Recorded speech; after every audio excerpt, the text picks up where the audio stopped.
Merhaba arkadaşlar, Mat Mimarisi kanalımıza hoş geldiniz. Bugün sizlerle İskoç Gambit'ini anlama ve tuzaklarından kurtulmayla ilgili çalışmalarımıza devam ediyoruz. Eğer kuvvetli bir hamle yapmazsa, örneğin D6 gibi bir hamle yaparsa, beyazlar ikinci merkez piyonunu C alır D'ler ile ikinci merkez piyonunu oluşturur ve merkezde güçlü bir konum elde eder. Burası oyunun kritik noktalarından bir tanesidir arkadaşlar. Burayı dikkatlice izlemenizi istiyorum. C3 hamlesinin siyahların en iyi cevabı at F6. Daha önceki derslerimizde de konuştuğumuz gibi siyahların planı D5 sürmek. Yani D5 sürdükçe, sürebildikçe doğru zamanda oyuna ortak olacak. Tabii ki D5'i direkt süremiyor. Çünkü beyaz taşlar aktif turuyla at F6'nın amacı tabii ki girişim yaptı ama altında yatan amaç D5'i hazırlamak ve D5'i sürebilmek. At F6 hamlesinin handikaplarından bir tanesi beyazların E5 sürüşü, özellikle doğru zamanda yaptığı E5 sürüşünden sonra F6'daki at oldukça rahatsız. Çünkü D5 karesine gidemiyor. İtalyan fil var. H5'e ya da G4'e gitse bu at korumasız durumda kaldı. Boşta kaldı. Her an hedef olabilir.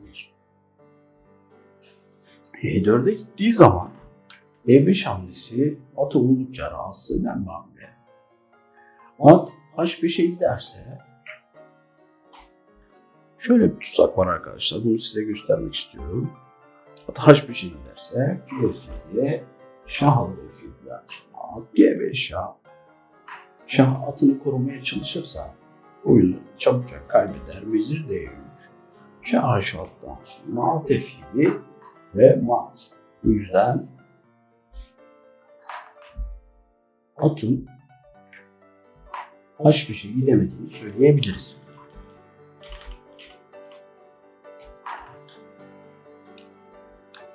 Peki G4'e gitse, fil var G4'te, G4'e gitse yine alıştan sonra at G5 ile atın yine boş durduğunu görebiliriz.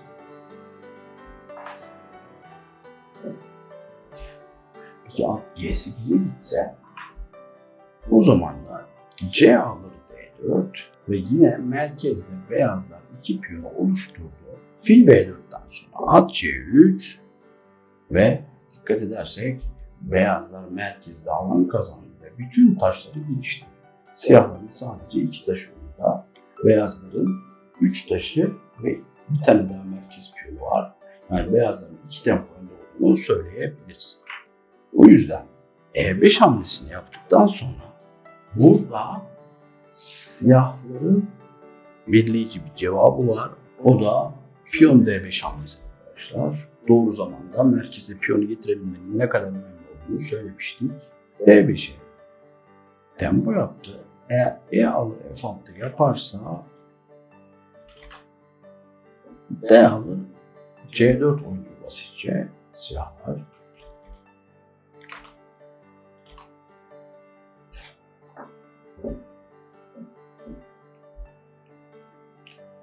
Buna oynaması gereken hamle.